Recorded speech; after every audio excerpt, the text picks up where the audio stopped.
What's the deal, YouTube? It's your girl, Miss Honey. Welcome to Woosah Wednesday. You guys know this is the season premiere of Greenleaf on the OWN network. I did not review the first season of Greenleaf and I regret it. So here is the start of my reviews for the second season of Greenleaf. This first episode was action-packed. Well, action pack is the wrong word. It was full of a lot of information. So, without further ado, let's get into it. This is A House Divided. Okay, this episode opens with, of course, where it left off, Mac storming into the house and Grace standing out on the front stoop and seeing all the police cars come in behind him, and the police come in and they decide that they're going to thanks to Mac, charge the bishop with arson and murder, or the death of this gentleman that was in the church, their first church that they owned. That church was set on fire, and this individual, Daryl James, I think was his name, was killed in this fire. And of course, Lady May, true to form, she goes down swinging for Bishop and their lifestyle and everything Greenleaf related. So she lets the police officers know they need to leave, and she's going to get a lawyer. So they say, well, that's a good idea. They decide to go ahead and leave. And then we see Grace walking Uncle Mac out. And she's manhandling him. You know what I'm saying? Like, she does not like this dude at all. Of course, obviously. And we see her telling him he is not going to get away with this. And she's going to, she's going to fix him. And he tells her, listen, if your daddy had to decide to help me and speak on my behalf when I was in jail, we wouldn't have none of this to worry about. And with the stuff I know, I could set Memphis on fire and burn it down to the ground. And, he has got this, and leave the hot air at my back. And she is just like, what, you the devil. You are the freaking devil, sir. Who is played by Oprah Winfrey. She is we see her nightstand, which is full of alcohol and hard liquor, and then we see her laid up, and then we see this studly man come in. That's old Lonzo, and she's supposed to be managing Lonzo in between drinks. Well, Lonzo got an OxyContin problem, and Mavis got a problem drinking. Ever since her club closed, she has been on a downward spiral. And it's a sharp contrast from the first season, because the first season Mavis was so super responsible and just a really, really a much different individual. So this is not easy to watch. Then we see Grace in the pulpit, and she's giving her regular little speech. She's trying to raise some money. The money has been low lately. And we see after she gets down out of the pulpit and she's walking through the church office area, here come Lady May, baby. Boy, when I tell you, she was walking with such satisfaction in that walk. Every chance she get to cut Grace down at the knees, that's what she does. She is jealous of Grace, okay? And she will stand for that husband. I don't care what that husband do. She will stand for Jacob. I don't care what Jacob do.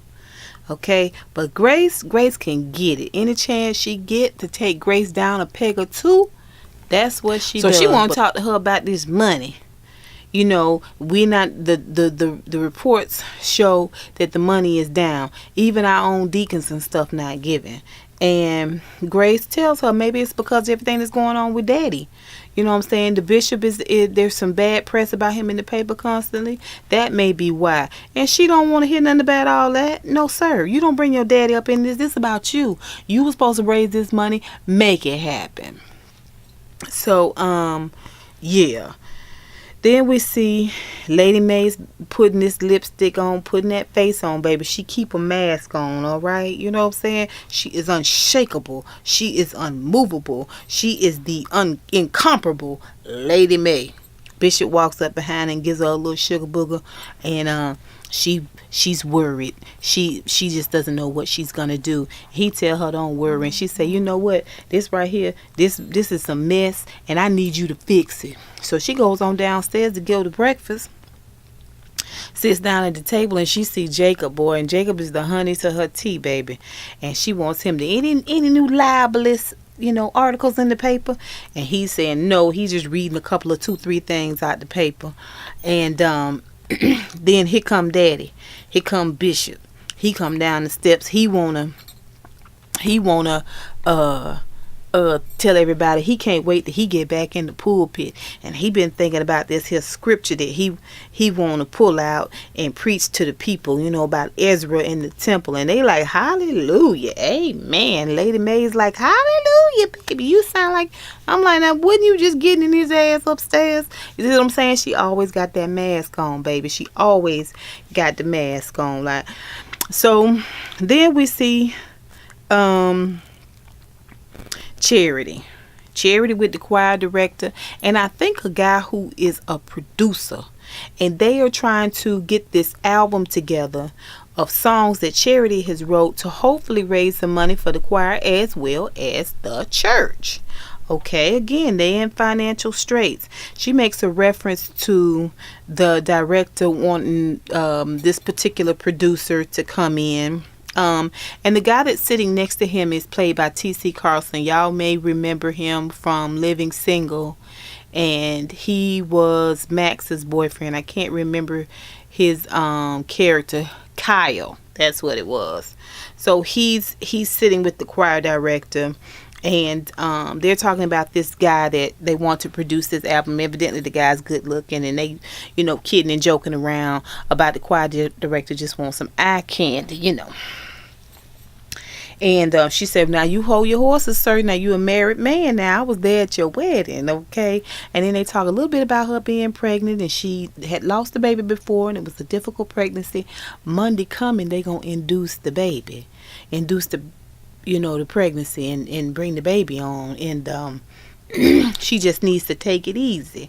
Then we see her sitting with this producer guy, and she is singing beautifully as she does, and he is telling her that she's just got so much soul and so much just anointing in her voice, and he's gonna produce the whole thing for her. And she is so happy, and she hugs him, and at the moment she hugs him, in walks Kevin. That's her husband, okay, and best friend since they were small. All right, let's just never forget that point.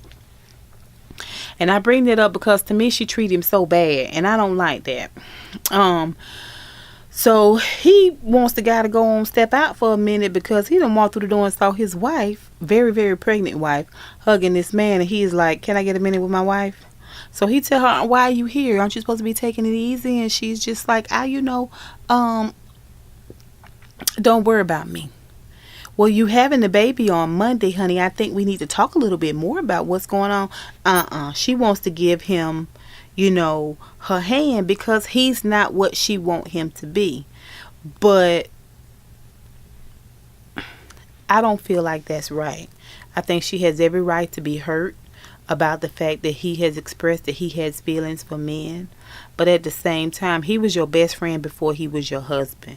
And if you really, really think about it, sister girl, I promise you it was a part of you that knew.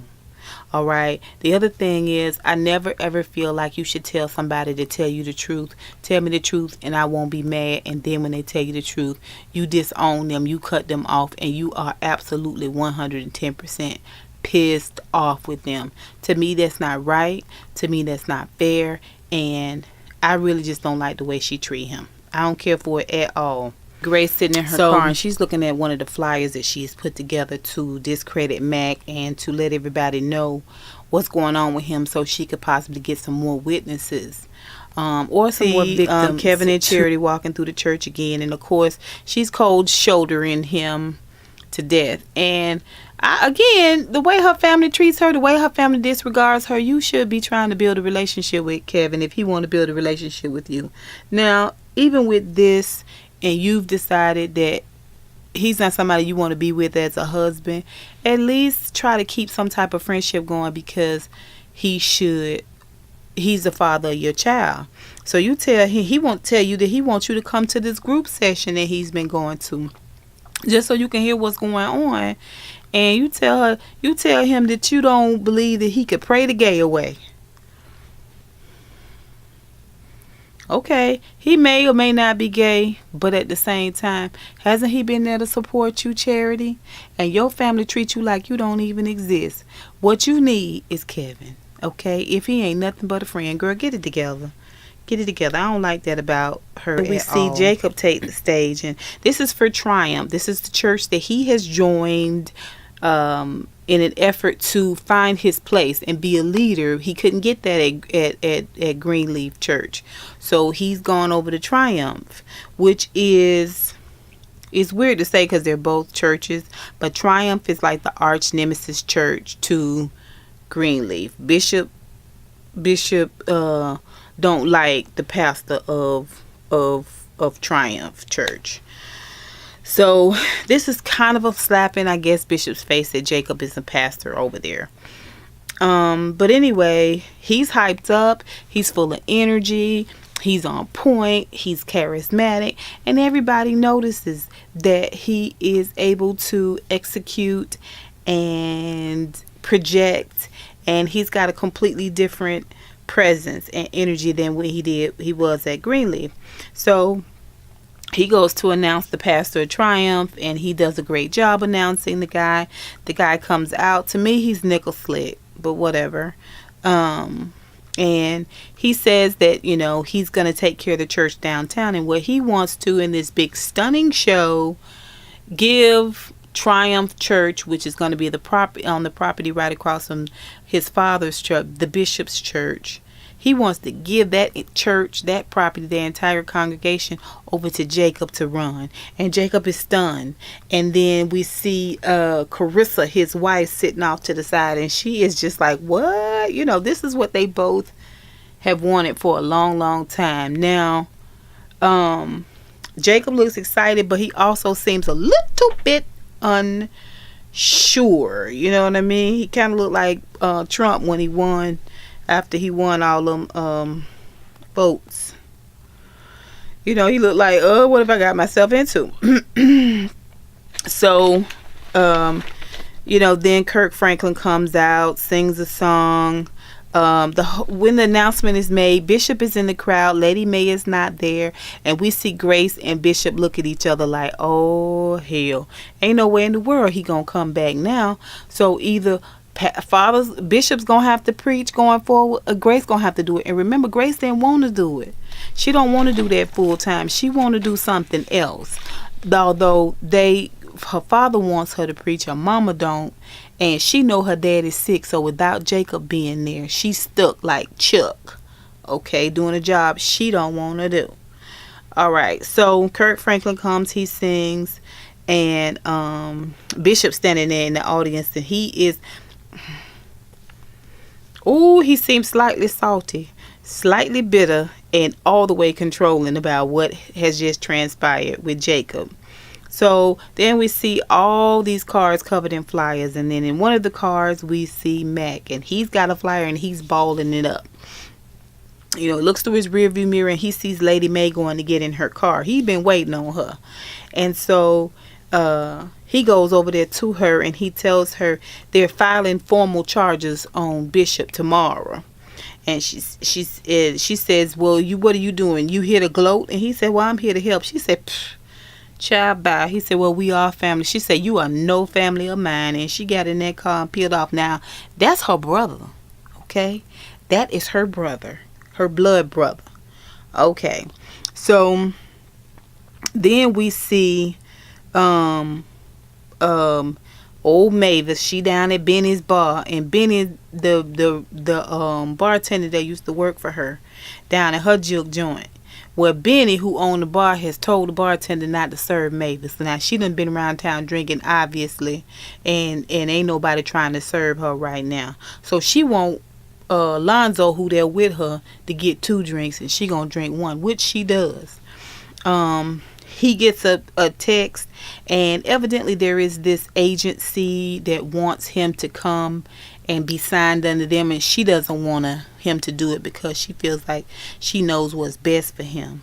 And all of this is through like a drunken haze. So yeah, Mavis on 1. All right. So then we see Bishop come into Benny's bar. He's been called because Mavis done passed out. She done got into an argument with Lonzo. They done been around there tearing up people's furniture and fighting and running folks off of there. And Lonzo stormed off and went on home, and Mavis done passed out there. So now you know Mavis is Lady May's sister, and Lady May stole Bishop from Mavis. Okay, and so he's there to get her as a friend.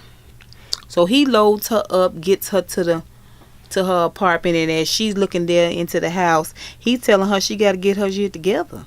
You know what I'm saying? You got to stop all this drinking, leave this dude alone. And she let him know he's not the cause of my problem. He's not the reason why I'm drinking. He's not the reason why I lost the club. Now we all know why she lost the club, because she was helping Grace try to get Mac locked up for being a pedophile.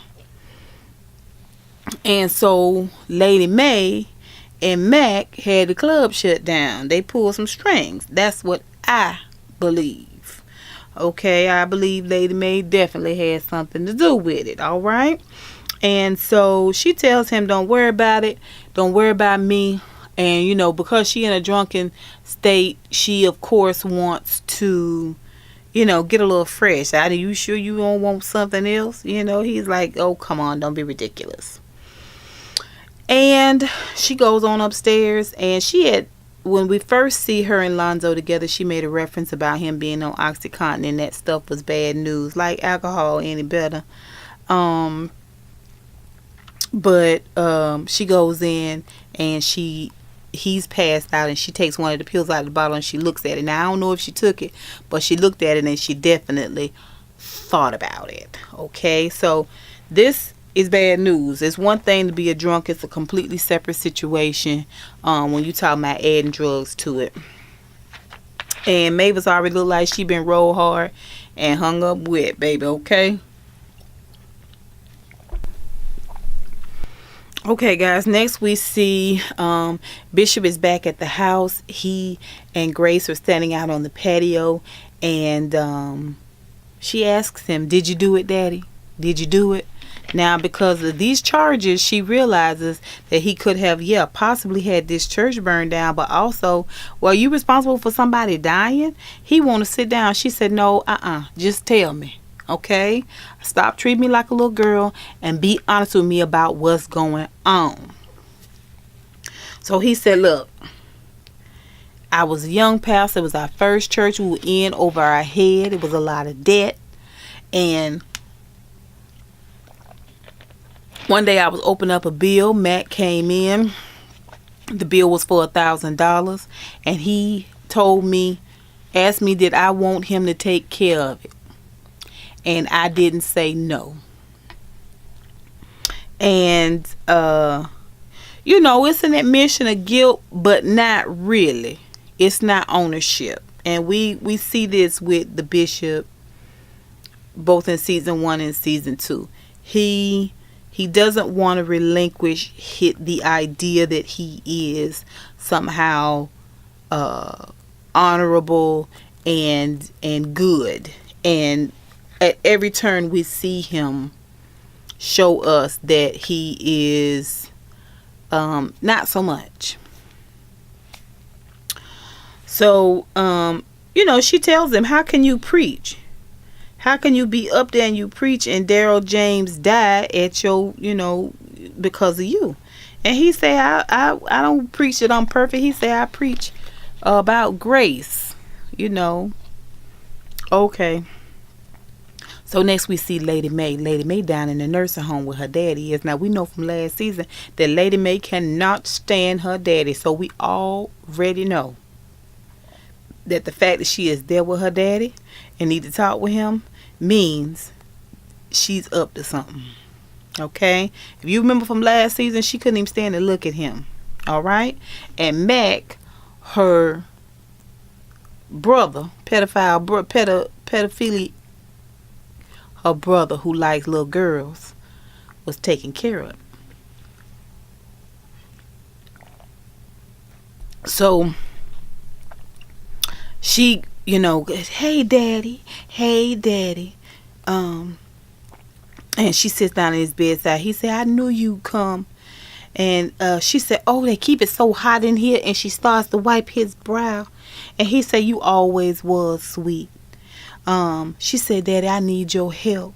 He said, you always was sweet. After all I put you through, my little yellow daisy, you always were so sweet to me. And when he says it, I'm like, it's something about the way he said it. It gave me the willies a little bit. Made the hair on the back of my stand up. When he said yellow daisy, my little yellow daisy, I was like, And then he says, what do you need? And before she could tell him, he pulls her closer and plants one on her lips. Okay, I ain't talking about my little baby. I'm talking about and she got her eyes all bucked and she is just like, oh, this is disgusting. But she also doing what she got to do to get what she need. Okay, so hold that thought. Then what do we see? We see Lady May and Bishop sitting at the foot of their bed and he on the phone. Okay, all right, I understand. Thank you very much. Get off the phone and she's like, what's going on? The DA is dropping the case. Why is the DA dropping the case? He says your father refuses to testify. And she says all of a sudden, and he says all of a sudden. And she said, oh, well, thank God, hallelujah. He told her, I'll never lie again. You put me through so much, I'll never lie again. I'll never, ever, ever tell another lie as long as I live, which in itself, as you all know, is a lie.